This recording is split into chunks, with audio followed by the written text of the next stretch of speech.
Gary Thorne, Bill Clement, and Al Morganti. Full house will be on hand here tonight as the Boston Bruins take on St. Louis for the second time. Vincent D'Ando used to play here 3 years plus here in St. Louis. 27-year-old is putting up those kind of numbers now with Boston in a rotating situation.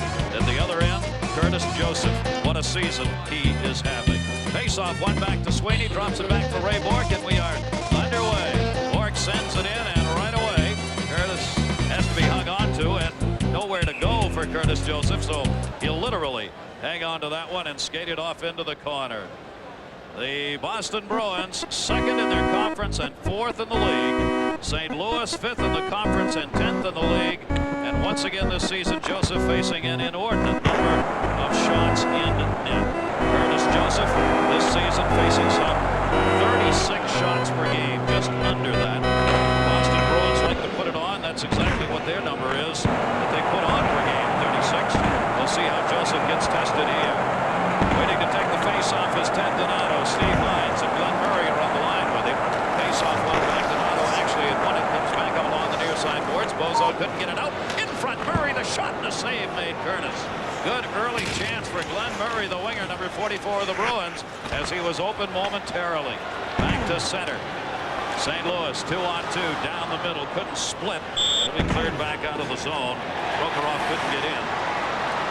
You know, the one thing about the St. Louis Blues, since the trade getting Steve Duchesne, they are a better offensive team, but there's no question about it. They are not as good defensively. This will be a struggle to see if they can keep up with the Bruins, because while they match up well with the Bruins in just about every category, defensively is where the big difference is. Brian Sutter's guys coming into tonight's game ranked 4th defensively in the league, and that's true to form for a Bruins team and true to form for a Brian Sutter kind of style, because that's the way he played, that's the way he coaches. Defense first, then let's get the goals. An emotional return for him. I talked to him this morning in the hallway. We were standing outside the locker room. His number is retired. All 12 of his years as a player were spent here. He raised his family here. He coached here for 4 years. He told me, Gary, I love this place. I love this arena. I love the city. And the tears were welling up in his eyes this morning, coming back here to a place that he still very much considers home. It's the first time in 18 years as of last month that there is not a Sutter as part of the St. Louis Blues organization. Ron Sutter, one of the twins, Richie the other one, went to Chicago in the waiver draft, and Ronnie now is part of the Quebec Nordiques organization, and Brian started it all in 1976, so 18 years, and now there are no Sutters here in St. Louis. Adams clears it out. I couldn't help thinking as I talked with him this morning how fortunate for the NHL in St. Louis to have Brian Sutter as part of their history. Hull, the shot, deflected, and it'll end up in the seats. Both teams committing turnovers here in their defensive zones. There's the man who's now behind the bench for the St. Louis Blues.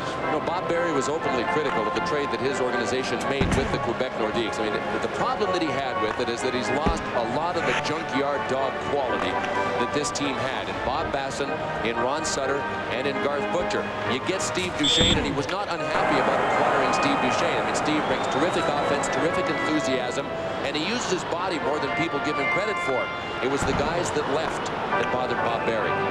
Now he's trying to get some people to work for him, like Vitaly Prokhorov, who's out there. Igor Korolev plays. They have struggled trying to fit into the operation Barry wants out there on the ice. Ray Bourque drops it away. Brent Hughes pass deflected at center by Bozon, cleared in. Chased down behind the net by Duchesne. Duchesne plays it off the glass. Bruins able to hold it in, centering for Brent Hughes. Curtis Joseph plays it around the boards. Just underway. ESPN's National Hockey Night. Deflected off Smolinski in front. Miller comes the other way. Kevin Miller, 19 goals and 20 assists on the season. Miller had it poke checked away. He, Felsner, and Montgomery are out. Shot, and that one's deflected wide as Brian Smolinski, the rookie, had the opportunity. Cleared out, and it'll end up on net, so they're going to have to play it. Vincent D'Ando making the start for the Bruins. As he came over from Detroit, where he was just sitting and watching. As we said, he'd been here in St. Louis prior to that for 3+ years.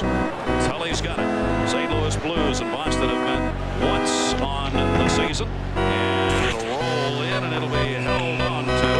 That was a 2-1 victory by St. Louis in Boston in Game 1.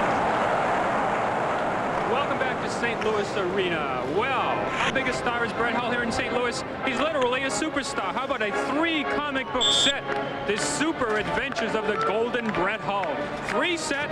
He's the biggest star here in the city, and he's gonna be back in time for 1994. He's taking it out of space for this. He's back in time for this run at the Cup, though, guys. And that money goes to charity. Centering pass. Shanahan was in front. Adam Oates cleared it up. Cam Neely touches it out of the zone. Al, I wonder how much Al's getting for those. He looked like he was hawking him to the public there. It looked like he'd done that before. Yeah, good work, Al. Rick Zabo cleared it out to center. Cam Neely playing the regular shifts here. This is the first time for Neely that he's played 4 games in 7 nights in 3 years.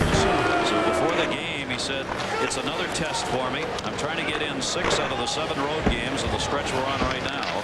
Neely said he felt fine. He says, I haven't done this before.